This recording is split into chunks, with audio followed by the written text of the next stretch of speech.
This is the Black Experience for all.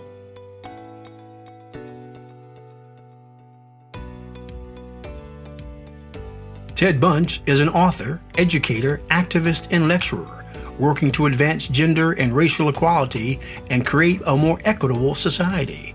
Bunch is Chief Development Officer of A Call to Men and is internationally recognized for his efforts to prevent violence against women while promoting a healthy, respectful manhood. Bunch is also an advisor to and trainer for the National Basketball Association.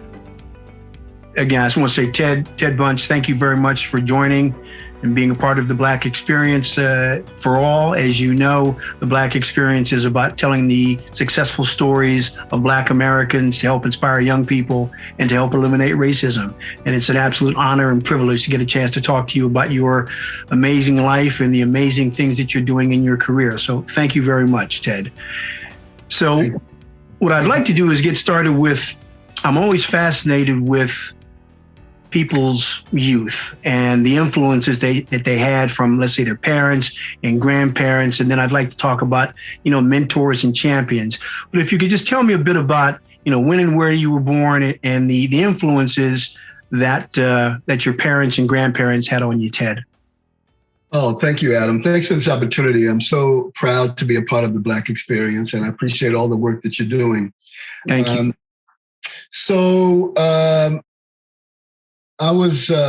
I'm in New York now. I live in New York now, lived in New York all my life. And I was born in upstate New York. My mother is Nancy Gathings Bunch. My father is George Bunch.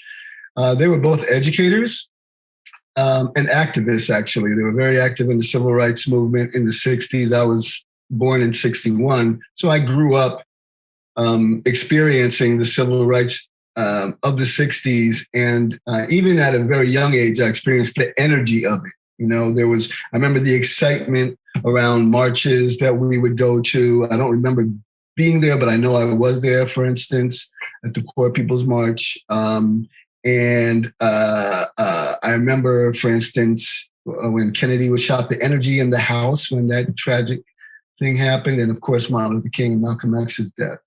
So my family, my mother and father grew up, this is important for my history, grew up in working class, white working class, upstate New York. And they were the only Black folks in this community. They're originally from South Carolina and North Carolina. And I also grew up in that same community. And it was working class white folks and experienced racism on a daily basis all the time. It was like, as I grew into a man and I look back now of all the trauma that we as Black folks go through, I was traumatized all the time. Just full of fear and just confusion all the time. And so my mom and dad divorced when I was 6. My father had mental illness. He was schizophrenic, though he was an educator and relatively successful. He was one of the founders of the African American Studies program at Syracuse University. And my mother was the dean of Empire State College for 30 years before she passed. And so they were educators. So we always had conversations, very much aware of social issues in our household. And that also became important as I grew older. So I bring up the history of growing up in a working class white community because when my parents divorced, my mother, in order to keep the standard of living that she wanted us to have and a roof over our head, she worked all the time, and my father wasn't there. And I would really go through a lot of, I'm the youngest of 3 boys. We're all a year apart. So we were all very close. But I really went through a lot of traumatic experiences, as all of us do as Black folks in this country, just around my identity, who I was, the feelings of low self-esteem, even shame. Even in my own family, there was a lot of, I was abused early on by some uncles, and as an aunt as well, sexually abused as a child. So there was a lot going on in my life very early on. But I know we'll be talking about my work, but growing up in that household with the history and with the energy of civil rights within our home, even when my parents separated, because they still remain to be activists, really influenced my work around that anti-racism work. Really influenced my work around anti-sexism. So my grandmother was probably the most influential person, my mother's mother, in my life. She was the one who I really leaned on, who I really felt very much connected to. She passed when I was about 18. But like many of us, those grandparents are really the ones that step up in a lot of ways because of all that our parents often go through as Black folks in this country. So, yeah.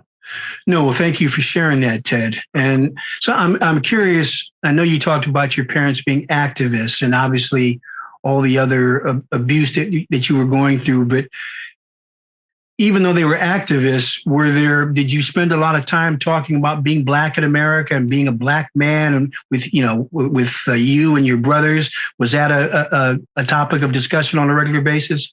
No, it wasn't. And that really was part of my confusion, really, because, I come home from living in this, white working class world with these people who never gave me any sense of belonging, and I didn't feel like I belonged and was often treated much differently. And I didn't have answers for that, and it just felt to me like there was something wrong with me. I know that as I look back, I think about who I really leaned on for some sort of affirmation and validation were people outside of my family, the heroes and sheroes that we all look to, the Martin Luther King and Malcolm X and Shirley Chisholms, and knowing about those folks and the Coretta Scott Kings and Rosa Parks, but also the Gil Scott-Herons. I remember Gil Scott-Heron, I leaned into his music so much, man. I would run home from school and put on Winter in America and put on, Your Daddy Loves You and all these other things. I would just run to Gil Scott-Heron. So that's where, that's really where I got more of a sense of affirmation and validation. My parents loved me. My father wasn't capable of expressing that, but to a certain amount. And my mother just worked all the time because that was important for her, for us to continue to be where we were and living how we were and the standard that we had. And I had conversations with her before she passed that, that was really important to her. And coming from the South, she worked very hard, and her parents worked very hard for us to be in that community that we were in. Her father was Theodore Gathings. He was the first he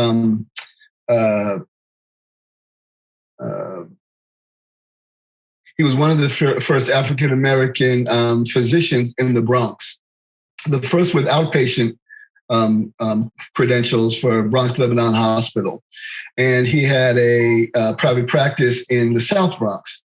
And he went to Morehouse, went through medical school, and had this wonderful practice. And he's actually one of 7 children. Their parents were sharecroppers, and 4 of them became either doctors or dentists, right? How do they do that? Right? I'm trying to get my kids through school now. It's like, how do you do that, right? Yeah. So that's where she came from. So she didn't want to go back in any way. So she worked hard to keep us in a house, with a certain amount of land. Like, all of that was really important to her. And I had conversations with her that I would have rather been in an apartment somewhere and had more of your time. Like, that's, you know what I mean? Because that's really what's meaningful. And as a parent now, those are things that are important for me with my children. So let me ask you this, Ted, and if you don't mind me asking, because it's fascinating. When you look back on it and you talk about your parents being activists, you're in this white community, yet they don't really come home. When you come home, there really isn't a discussion about being Black in America, being a Black male in America. How do you that's a serious dichotomy. When you sort of look back on it, why do you think those discussions didn't happen more often, if you don't mind me asking? Yeah, I think that it isn't. So there were a lot of discussions around race, racism, what's happening in our country, but not about how it's impacting us individually, right? So growing up and seeing it, I think they probably felt like we're talking about race and racism all the time. We're active doing these things. I remember my father, when we were in Albany, New York, when he taught at Russell Sage at the time, and my mother ran the division of youth in Troy. I remember he was the leader of this. It was similar to a Black Panthers organization in Albany, New York, called the Brothers. And I remember walking down the street and, the respect he would get, So I remember things related to civil rights and activism, but not as it relates to me and what I was experiencing. I think when my father left in particular is really when I needed that connection. I needed more information, and I was also 6 at the time. So that's when you're really looking for much more outside of, you're going from a little boy to a boy, to an older boy. So I just think that we didn't have those conversations. I think they probably felt like we're talking about it all the time, but when my parents divorced, there was a real void for me, obviously, as all of us, losing any parent that has a real important space in our life. Losing that really impacted me. And I don't think, we didn't have therapy where, now we would send our kids to therapy without thinking about it, knowing that there's some issues, we're going to go to therapy, boom, boom, boom. We didn't think about those things. And we just kept it moving, Right. So, but that I did internalize a lot of those things. No, I appreciate that, Ted. So tell me then, just if you could, about, it sounds like your grandmother was your rock. Tell me the things she brought to the table that were important for you, Ted. What lessons did she teach you? Yeah. Well, her name was Gertrude, but Gertie Bell, they would call her.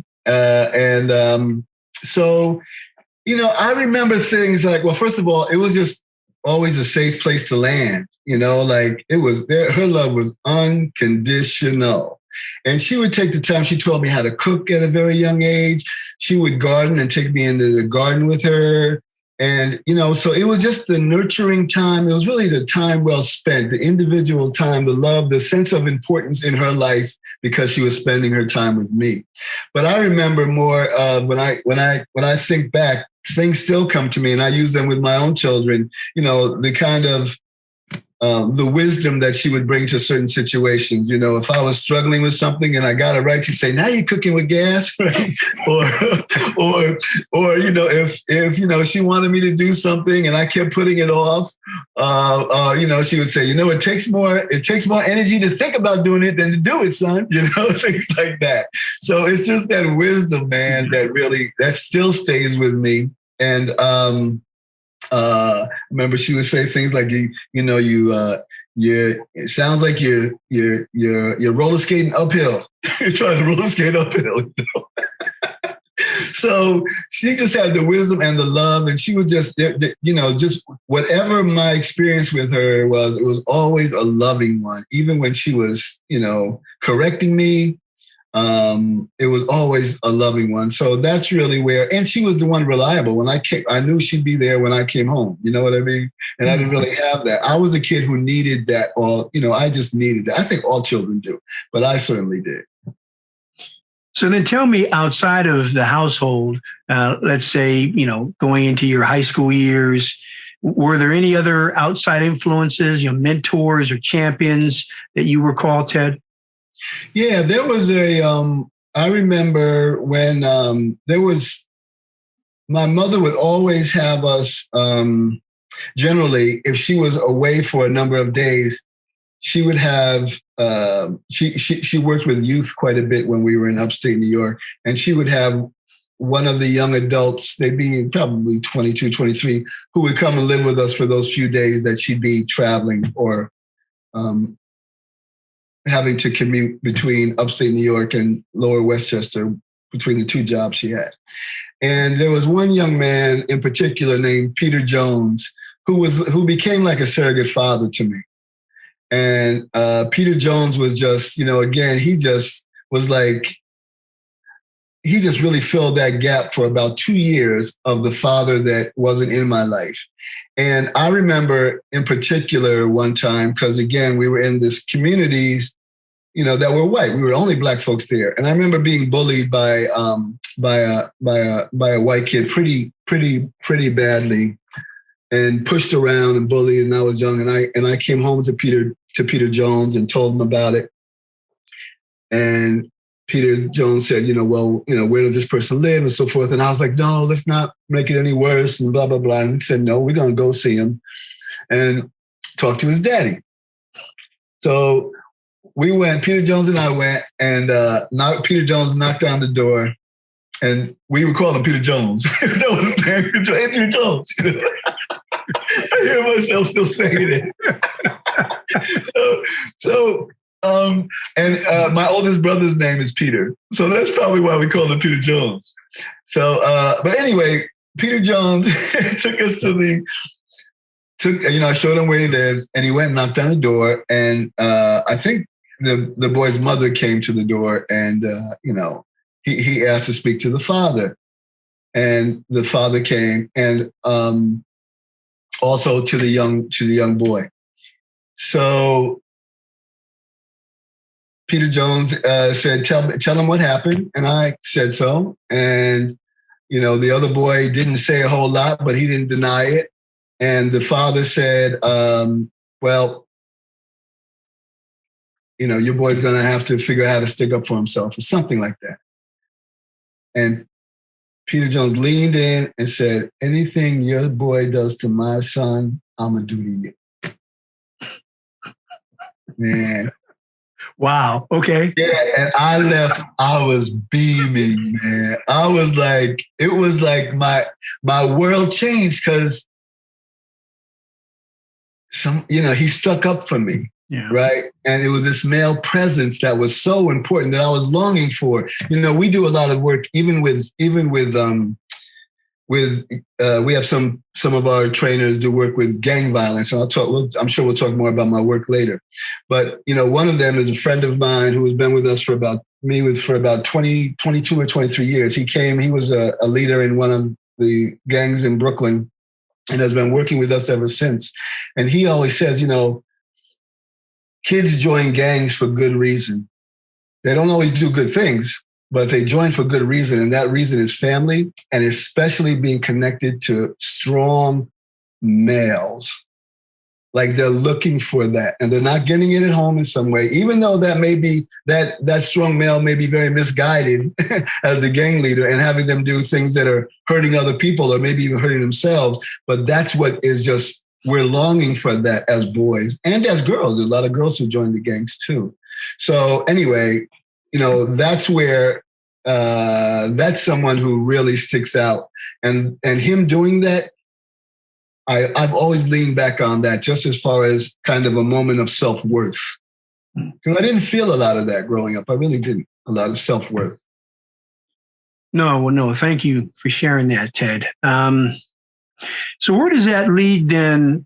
You talk about, again, the abuse that you went through, the lack of self-worth in high school. When it comes time to going to college, what are you interested in, and where are you thinking about going? Well, so in high school and going into college, so I didn't know we were going to go here, but here we are. Well, just briefly, Yeah. No. I don't mind going here. No, but I'm talking about where I'm getting ready to go, which is in high school. Because of by the time I was in high school, I was an active drinker. I was alcoholic, really. By the time I was in high school, I was drinking, 3 or 4 days a week.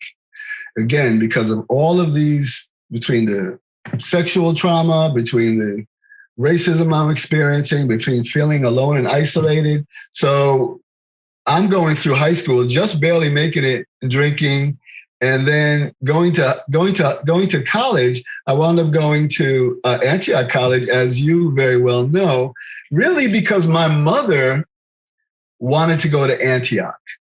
And her parents, she went to Smith. Now she's in Smith College in 1953. At 16 years old, she went to Smith, by the way. Black woman in Smith College. Yes. And she wanted to go to Antioch, which is where Coretta Scott King went and some others. Yeah. Mm-hmm. And you. And so I went to Antioch just because I applied. They accepted me first. I was like, okay, I guess that's where I'll go. It really wasn't a conscious choice. It was really more of like decisions have been made for me. Now I know looking back, this is God doing what he does in our lives, right? Because then I got, my awareness, my direction around my own social consciousness around what I wanted to do, meeting people like yourself and so many others that I still love to this day. So I didn't make a conscious choice of that. And even at Antioch, I was very much involved with, mood altering substances. That's all I really knew. So then leaving there, I wound up actually going into rehab at the age of 23. So I was really an addict from alcohol and other drugs, cocaine in particular, from 11 to 23. And by the time I was 23, man, I was late stage alcoholism, late stage addiction. I mean, it was either death or jail probably for me at that point. So I went into treatment and have been in recovery ever since, 37 years later. Now, I bring all that up to say that while I went to college, I didn't really have any skill or any direction. And then when I went into rehab, I became a clinician, an alcohol and substance abuse clinician, and developed in New York programming specifically for chronic relapsing men who just couldn't get it together, always went back out and used. And so my work with men began at that point. That's where my work with men began. And then from that, I got some notoriety for my work with men around addiction. And that kind of brought me into this other world around healthy manhood. Okay. Well, this is probably a bit of a loaded question, but obviously you go through rehab and then you decide to make that part of your profession. When you look back, I mean, was that sort of an automatic thing you were drawn to because of what you had gone through, or was there any other areas that seemed sort of interesting to you when you look back, Ted? No, man, that was obvious that's where I needed to be because, Adam, what I knew the most about was drinking and drugging. That's what I knew the most about. So I could be with an individual or with a group of individuals and confront all of that manipulation, all of the BS, the disease that's operating in their mind. I could confront all of that and also love them through it, right? Mm-hmm. I mean, empathy is probably one of my strengths, I think. Empathy and transparency, as you can see. Can't seem to help it. Yes.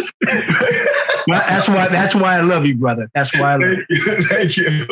Thank you. So it was clear that, okay, the only skill I really have at, 25 years old is to be an alcohol and substance abuse counselor, right? I can counsel people in how to stop because I did everything that they would have done, right? Because I did everything, right, that you can imagine. And, but I also recovered from that or in recovery from it. Yeah. So I could help them with that process too. So that's where my direction came from. So I'm curious, Ted, back then and even today, is there, in terms of substance abuse and race, is there an issue in terms of that or not? Yes, absolutely. I mean, it's around self-medication, trying to feel better, trying to feel some sort of sense of well-being, of safety, of escape. So absolutely. I mean, there's plenty of people who don't necessarily have issues, who aren't experiencing systemic racism who are alcohol and substance abusers because they're medicating themselves from other things. But certainly when we look at Black folks, people of color, you can't take race out of anything in the United States. We're impacted all the time. When I look at my children, I remember my kids coming home, very young age, really, really clear that they're Black kids. They're not just kids, they're Black kids, right? So the awareness is always there. So, and therefore the pain and trauma is always there too. I mean, what we experience on a daily basis is, there's a lot of trauma. And I think in the last 2 years, as we peel back the layer of this racial awakening that's happening to the rest of the country, not to us, we've been woke to it. But as we peel back those layers, it's really clear that, we're so busy trying to keep things moving that we're also being traumatized throughout the whole process. There's no doubt. So then tell me, Ted, then, how do you transition into domestic violence? How does that, how do you transition? Why didn't you stay where you were? Because obviously you were doing a terrific job in terms of that. What motivated you to go toward domestic violence, Ted? So, as I mentioned, I had been getting some attention around the work that I was doing with men in particular. And I had a friend who worked for a victim assistance agency in New York, the largest in the country. Then it was called Victim Services. Now it's Safe Horizon. And they had they wanted me to come in and do training to a certain program they had that was a batterers intervention program, a program that worked with domestic violence offenders, men who were arrested for orders of protection and in the court system, and they were all mandated. And these were primarily brown and Black men or financially poor men, because that's the only men who wind up being mandated to these things. Men with resources and white men who, especially with resources, get other options, at least at that time. That was 25 years ago. So I came in and did some training just around working with men, how to engage men, trauma and men experience, so forth and so on. And they said, would you like to run this program? We have an opening for, again, choices that are being made for me, right? Yeah. Right? God putting me on this path. And I said, well, sure. I was like, what does it have to offer? And they were, and I could create my own vision around it. And it was really around, because of, again, how I grew up and always being very much a feminist, meaning that just respect and value for women and girls, that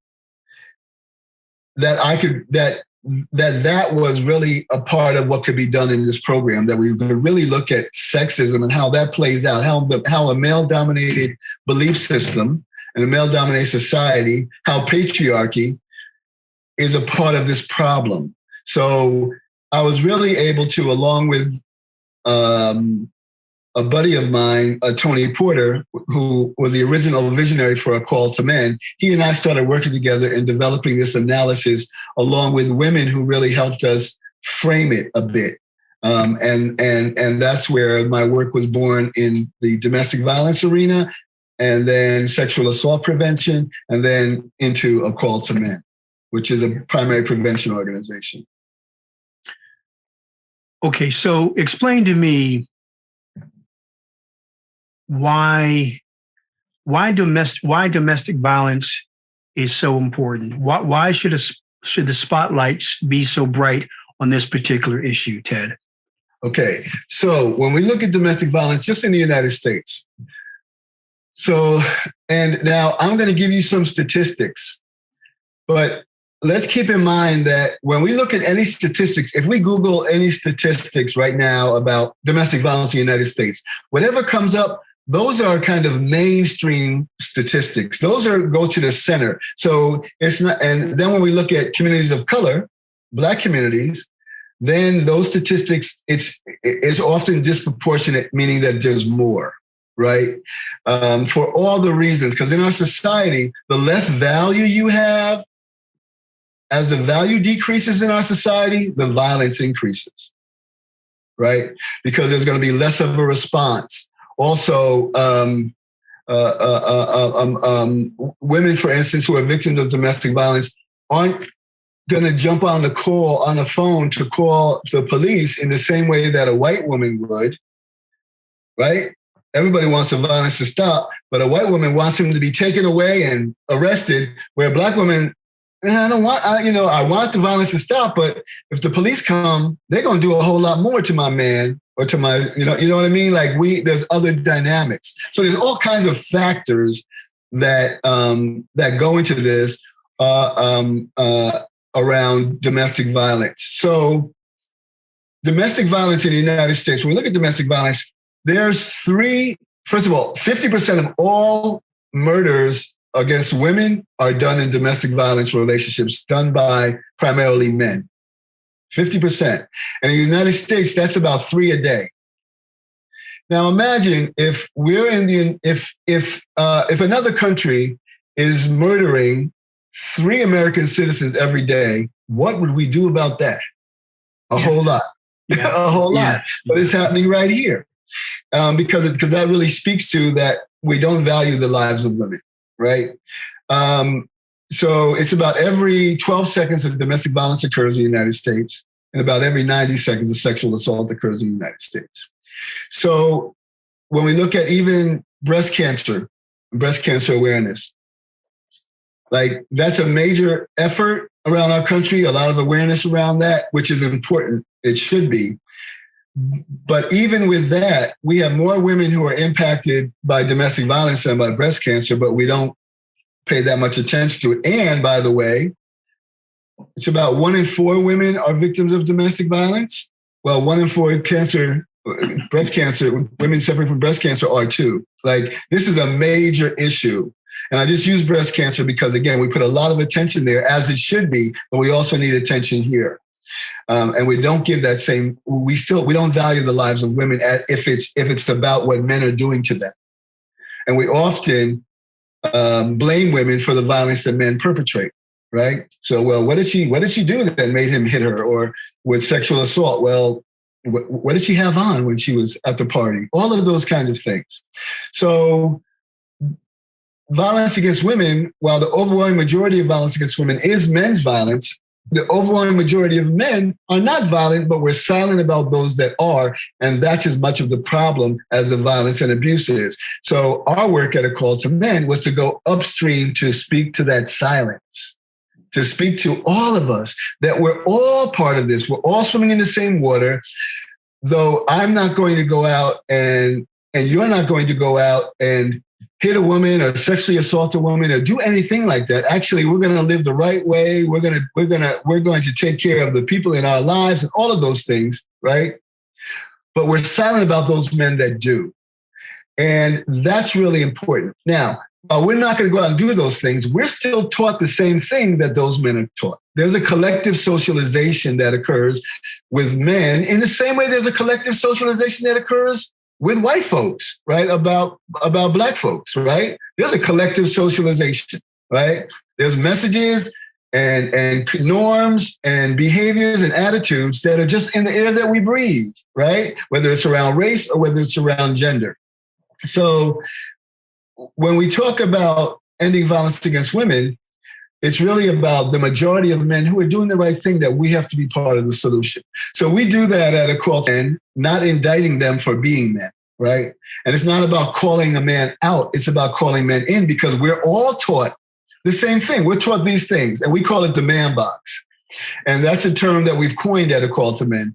And the man box is, all the things you think about. Be tough, don't ask for help, don't cry, all of those things. Don't show any emotion except for anger, but also that we are taught, and we pass this down to our boys, that women and girls have less value than men and boys. That's wherever I am in the United States, if I say there's a dad teaching his son how to throw a baseball, or a coach teaching his son how to throw a baseball at 6 years old, he'll say, son, you have to throw harder. You throw like right? Everybody knows the answer to that. That's our collective socialization. We haven't talked about the answer, but we know it. right? That's our collective socialization.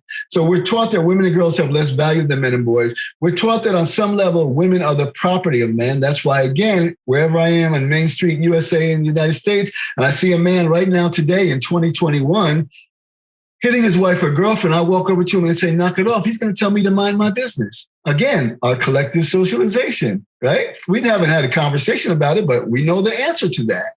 And then also that we're taught that women and girls are sexual objects, right? That's why even with the MeToo, post-MeToo in the last 3 years, men were back on their heels, man.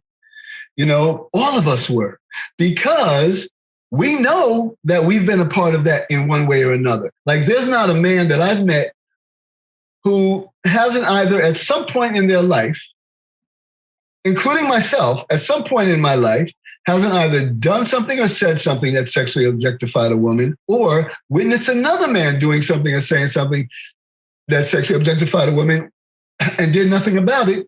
And I can say that with confidence because one of the ways that we prove that we're men in this male-dominated society is to objectify women. You know, like if we don't, we're called names like, you know, you're not a man, you don't like women, you don't like girls, all of those things. And we pass it down to our boys. So homophobia and heterosexism is the glue that keeps the man box together. Like, it has to be there. And we're all guilty of it. Now, I don't operate that way anymore. I haven't for the last 25, 30, maybe longer. But I remember writing an article for the Huffington Post after when 3 years ago, after the allegations came out of a very influential person. I'm not even going to put their name out there because the name's not important, but we know what we're talking about, when Me Too was reborn. And I'm writing an article for the Huffington Post on sexual harassment. And Adam, man, I'm putting it together and I'm getting ready to hit send, man. And then I'm like, whoa, wait a minute now. I'm looking in my rearview mirror, bro. I'm like, oh, shit, wow. You know, like, yeah. Is somebody going to say, well, wait a minute, Ted Bunch. What about boom, boom, boom, boom, boom, back in boom, boom, boom, boom, boom. Now, I hit send, but I just say that to say that we all have that fear because that's how we're taught to be men. And that's what we want to interrupt, right? Those are the things we want to interrupt. We want to promote a healthy manhood that doesn't devalue, objectify women and girls or the queer community. Well, here's a question which I know we could spend hours upon, but in brief, Ted, the devaluation of women in America. I won't get into the world because, that's again, a very, very long conversation. But the devaluation of women in America, and especially women of color, where do you think that began? And why does it, I mean, you've elaborated on why it's still continuing, but again, the devaluation of women in the history of America, where did that start? Yeah.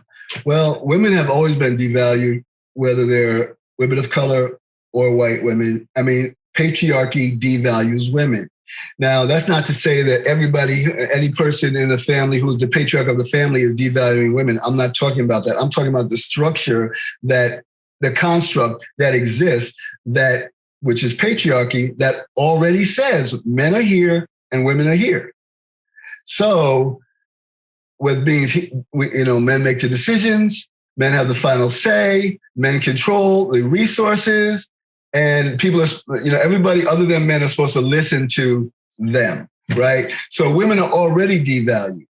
And then when you look at women of color, there's a construct of race where race devalues as well, right? If you're not white, if you're not Christian or Protestant, right? If you're not middle class or above, like there's all kinds of constructs that exist. So women of color are devalued because racism impacts everything. So again, the less value you have in our country, the higher the violence is in our country. That's why you see such violence around police and Black folks, right? Because we're just not valued. So let me ask you this, Ted. Let me interject. So you're probably going to get to this, but tell me the impact of American slavery on this issue. Where does that fall, Ted? Well, again, right? So where Black women have always been sexualized and abused and seen as objects and seen as less than human. I mean, Black folks have. That's what slavery was based on, that you're not human, you're a slave, and that you're a chattel. So that's continued. The belief, the cultural norms, all of that was woven into the fabric of our society, and it continues to be. So Black women, their experience is seen as the least important. Our vision at A Call to Men is to create a world where all men and boys are loving and respectful, and all women, girls, and those in the margins of the margins are valued and safe. So we're really intentional about all women. So we work from the margins to the center instead of the center to the margins, right? And the margins are certainly Black women. We have accountable. Some of our tenets. One of our tenets is that we have systems of accountability to women, and ultimately to Black women. And what we're doing now actually is spending a lot of time. We just finished a film project, which you'll appreciate. That's a conversation with Black trans women and cisgendered Black men talking about transphobia in the Black community, because those who are harmed the most, Black women, the violence toward Black women is very high in the United States. Black trans women is even higher, right? And most of the violence toward those Black trans women is done by cisgendered Black men, right? That's where most of that violence is occurring. So when we look at whether it's the impact, whether it's slavery and the continuation of the devaluing of Black bodies, right? Whether it's with the police and Black men, or whether it's with other men and Black men toward Black women and Black trans women, that's all part of this racism and this hatred that's been perpetrated against Black folks. Okay. No, thank you, Ted. So I know in terms of the call to men, I mean, obviously what you're doing is absolutely fantastic. Tell me about, I know you do a lot of work with professional sports. Tell me about that impact, and why is that important, do you think? Let me just focus on the NBA and the NFL, for instance, because those are the folks we spend the most time with. And these are real community influencers. And let me also say that when we looked at statistics and violence by NFL players in particular, domestic violence, sexual assault, the numbers were less than the general population in our country. But people assume that it's more. But they assume that it's more because when it does happen, it's louder and bigger because they are such community influencers. They're the warriors of our day. There's the men among men. So when it happens, it's really louder and bigger. And because it is a violent sport, people assume that if you're going to be violent outside the lines also, and that's not the case. Actually, what I've experienced is that most of these men are good guys doing the right thing. And when those things happen, when there's a man who does something that's abusive or violent, they're very upset about that because they know it makes them look bad. So I just want to say that we're not working with athletes because they're the problem. I want to work with them because they're the solution, because they're going to have more influence over the lives of young men. Are you kidding me, man? My kid, if someone like LeBron James took on this cause, you know how much how much of a difference it would make. And actually, he is, because he's an example of healthy masculinity from my perspective.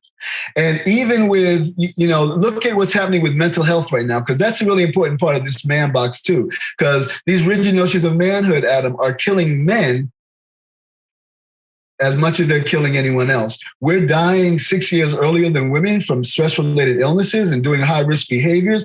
Suicide is 3.5 times higher among men than among women, and among male youth than among female youth. And then when you look at queer youth, it's even higher because they're so discarded and shamed.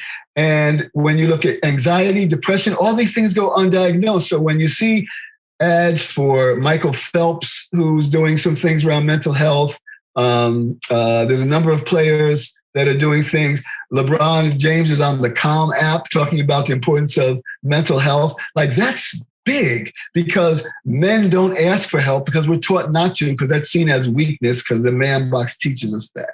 So the work with the professional athletes is really important. And again, I see them as the solution, not as the problem. And these guys get it. They want to do the right thing. That's fascinating. And I think you make it's a great point that we tend to view professional athletes in that light, in a very negative light, that they are more of a problem. So thank you for elaborating on that, Ted. Especially black athletes, Adam. Yes. Because you look at the NHL, there's nothing more violent than the NHL, but you don't get that same feeling about how people treat and they expect that, off the ice, they're not violent. Right. What's the difference? The skin color. So I'm curious, you talk about working in corporate boards. Tell me the environment when you go into a corporate board setting and you're dealing with these various issues. And obviously there are now more Black individuals in the C-suite than ever before, but obviously most of those boardrooms are still predominantly white. Tell me the impact you're seeing with your work in the corporate level, Ted. So prior to 2020, when, again, the awakening around systemic racism has been exposed to, again, more to white folks than Black folks. We've known about it. And so prior to that, when we were going into corporate spaces, it was really around the issue of sexual harassment in the workplace, right? But not from a quid pro quo point of view or hostile work environment. That wasn't our focus. Our focus was around the culture, right? That the workplace is a microcosm of our greater society. So we show up to the workplace as the people that we are, which means the culture that we've been exposed to. So we looked at the culture of manhood and masculinity, and again, looking at all that male socialization and how that translates, right? Because those are the things we had to unpack in order for it to be the healthy, safe workplace. And then we've always had an intersectional lens. We've always looked at things from the intersections of race as well. But prior to 2 years ago, we couldn't really go in leading with that. Now folks want to talk about race as it relates to as you say, most of the folks making the decisions, certainly in the C-suite, are white and are male for the most part. So really challenging them, but also in a way that the same way we want to deal with white folks is the way we've been dealing with men. Is that we want to deal with white folks just like we've been dealing with men. We've been dealing with men knowing that we're all swimming in the same water, that we don't want to indict men, we want to invite men. We don't want to call men out, we want to call men in. That's the same perspective we have with white folks. We don't want to indict white folks for being white. We want to invite them to the conversation, to be more aware. We don't want to call them out, we want to call them in. Like, that's really important, to do this through a lens that folks are operating in the best way that they know how, as ignorant and harmful as it might be, and to try to move them from that. And we've had some great success in that, but only going through that way and not through waving our finger at folks, holding people accountable now, right? But really doing it through this lens of, listen, as a man, I have privilege and entitlements as a man, whether I want them or not. As a white person, they have those things whether they want them or not, and it operates for them whether they want it to or not, right? Right? They didn't earn it in the same way I didn't earn the privileges I have as a man, but it operates for me whether I want it to or not. So my responsibility is that I'm able to see through my experiences and my understanding, I'm able to see it operate, and therefore I'm able to address it. And that's what we want white folks to do. See it operate and address it, and even use it to lift other folks up. Yeah. No, thank you, Ted. So let me ask you this, and this is probably a bit controversial, but in terms of, I guess, with any movements or actions, some people get swept up maybe that shouldn't be, they get indicted that shouldn't be. In terms of the MeToo movement, Are there situations where there have been men who are sort of fallen victim to some of this that maybe shouldn't have? Okay, so what I would say is this. The pendulum has been over here, right? Whether it's, around the oppression of women, the pendulum has been over here for a long time. In the same way, it's a pendulum of racism has been over here for a long time. So when it swings, is there an overcorrection at times? Maybe. But these are the things that kind of we have to work these things out. So I'm not going to say that, I'm not going to make any blanket statement, but I will say that we have to take things on an individual basis. But there's a system that's in place that has been really, that women have had to work so hard against, right? So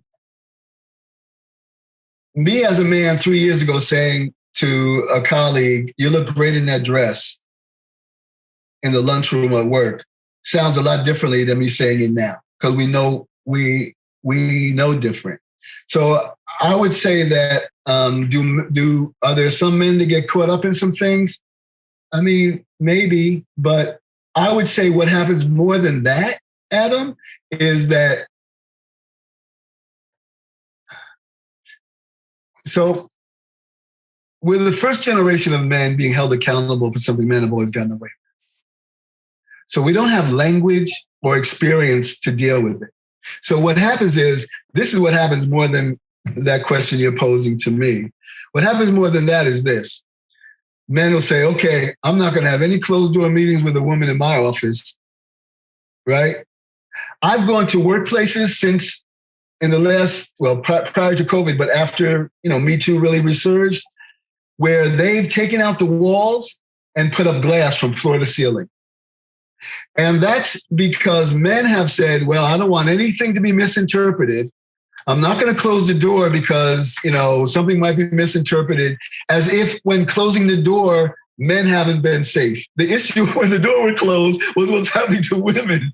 But that's what we do. We blame women for the behaviors and attitudes that men perpetrate, in the same way that we blame her if she's wearing a short skirt and she's raped. That's the same thing that we're doing here when we talk about we're not closing the door. And these are well-meaning men who are not sexually harassing anybody, but we tend to lean toward giving the men the benefit of the doubt and blaming women. Somehow the women are off here. And that's not the case. So what I would encourage men to do is to really mentor women more, bring them into the fold. If you're not going to close the door, this is what I let these leaders know. Okay, you can have that policy of not closing the door, but then when you have somebody else in your office, a male or somebody else, you can't close the door. That's got to be your policy. It has to be equal for all. So you can't have the lunches outside the office with one employee and not with the other, right? So because that's where things start getting, that's where you see the discrimination, and that's where you see the colluding between men. No, again, thank you for clarifying that, Ted. And I'm interested because, you talked about saying to a young lady, "You look good in that dress." Is it okay to say you're attractive or you're pretty or you're beautiful? Is that acceptable? So in my personal life, yeah, but people don't go to work for that. Like this is a workplace. This is a workplace. So she's not putting on that dress going, now this is not to say that women or men don't like being complimented, but we have to know our audience, right? I mean, you got to know, this is a friend of mine, a colleague, and you say, "Oh, wow, that dress looks great on you." And she's, she can receive that because we have a relationship that allows for that. But I think what we've learned is that you're going in there to work, and so is she. She's not there. You saying how your opinion about how she looks or what she's wearing or how she smells when you walk by, like, that's not appropriate for you to say, because you're there in the workplace, right? It's a workplace. That's not what people are going for. So to be the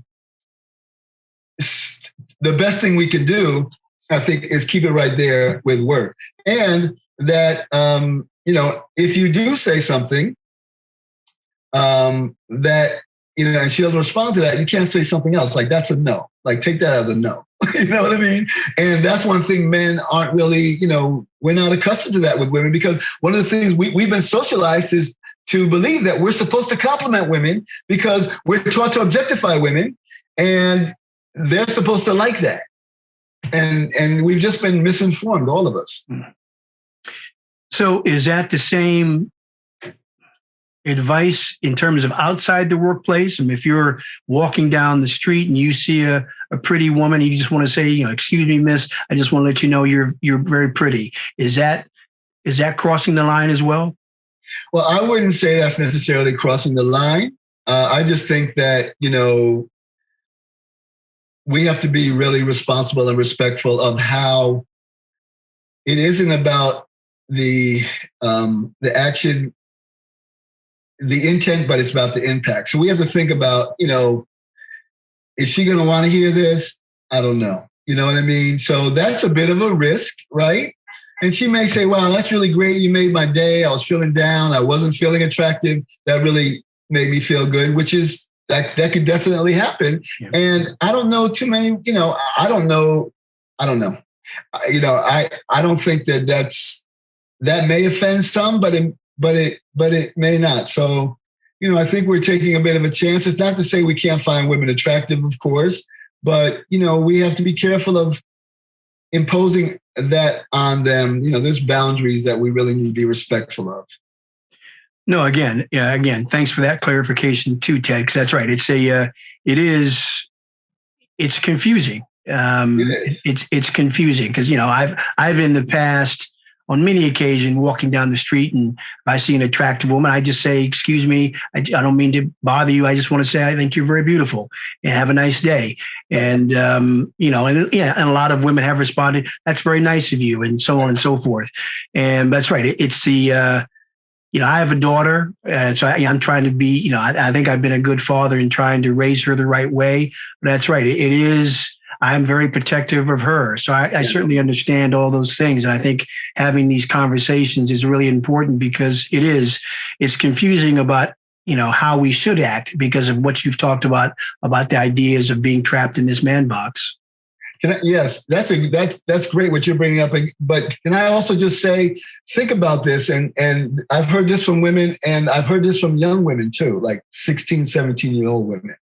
So that wonderful compliment that I might say about, I just want to say, I don't want to interrupt your day. You look fantastic. Have a great day. It was great to see you, right? Whatever.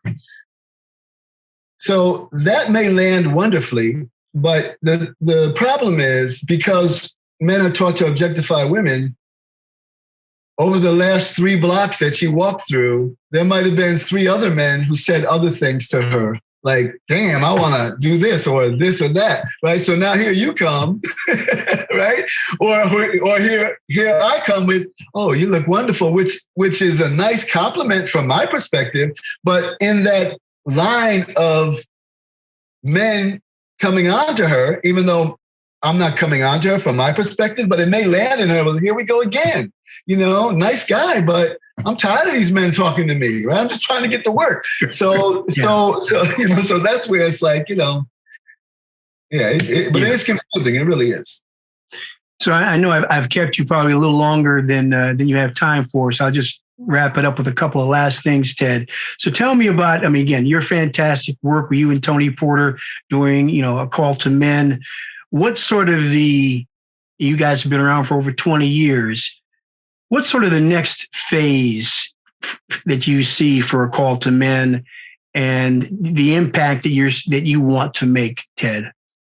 So we really want to redefine manhood, reimagine manhood, actually. We don't want to redefine it, right? Because redefining would mean that, okay, this is what it is. Where manhood should look, my manhood doesn't have to look like yours or anyone else's. That really what we want is men to be their full, authentic selves.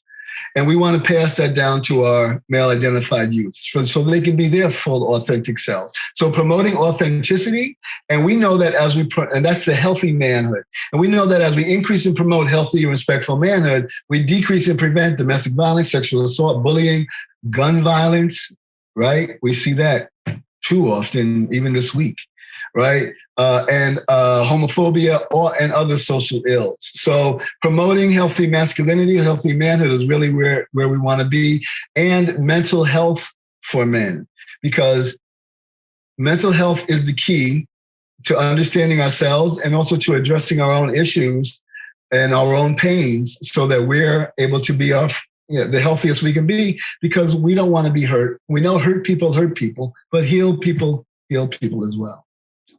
And working with youth, raising our boys in a whole different way, to be kind, bold, and brave.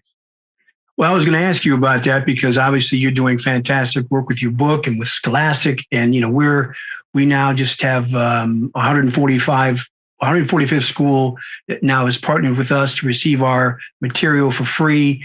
And some of those young people are, sort of middle school kids. And I wanted to ask you about what advice would you give your younger self? You're as an early teen, if you could talk to your younger self and say, these are some of the things you should or shouldn't be doing so that you can achieve your dreams, what would you tell yourself, Ted? Wow. That you are enough. I think I would say that you are enough, that you can do it, believe in yourself. I think that's what I would say, is believe in yourself, that you are enough. Because I always looked for outside of myself, And as I'm getting older, I'm looking more and more inward and to God, of course. But that's really what I would say. And to follow your dreams, like believe what you want to do is good. Like, don't worry about it. Don't judge it. Like, just stay on the focus. Keep your focus on what you want to be, what you want to do. Honestly, if that was the case, I probably would have been a chef. I wanted to go to Culinary Institute so badly, but back then, man, you didn't do that. Yeah. In the 70s, when I graduated, 79, you didn't, brother didn't go to culinary school. You're right. But I'm right where I'm supposed to be. Yeah. And so, final question, Ted, in terms of similar kind of question for the challenges of, particularly as a Black man, but as young Black boys, what are the challenges that you see our young Black boys going through in the future? Obviously, we had our trials and tribulations, and lots of horrific events that we could share together. But what do you see as the challenges for those 12, 13, 14, 15-year-old boys going into the future, Ted? I think the challenge is it's not about them. It's about the rest of us, really seeing them as flawed in some way, right? Because, we have an asset-based approach to everything that we do. And our boys, those 13, 14, 15-year-old Black boys, have so much to offer. And there's not systems that really tap into that affirm that. They look at, the systems look at them as a problem, not them as the gifts that they are. So I think that so it's not about them, it's really about us. And I hope that in the last few years, there's been more attention on brown and Black boys in particular, and Black men and boys in particular. And there's more resources going to supporting them.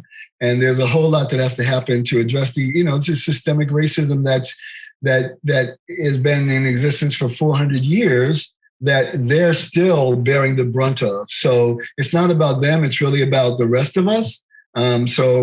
But I would want to put them in the best position to be successful. I try to do that with my children and with the friends in their lives who don't necessarily have men in particular in their lives who are invested in them, other than maybe a sports coach or something like that, but men who just don't want anything from them. I don't need you to score a basket. You know what I mean? I just need you to know you're loved. Yeah. Well, thank you, Ted. Thank you for enlightening us and sharing, being brutally honest about your life. And it's really quite remarkable that your success is incredible, and all the things you've gone through to get to your particular place it's a great story. You are a role model and an inspiration. Thank you, my friend. Thank you, Adam. I appreciate you so much, man.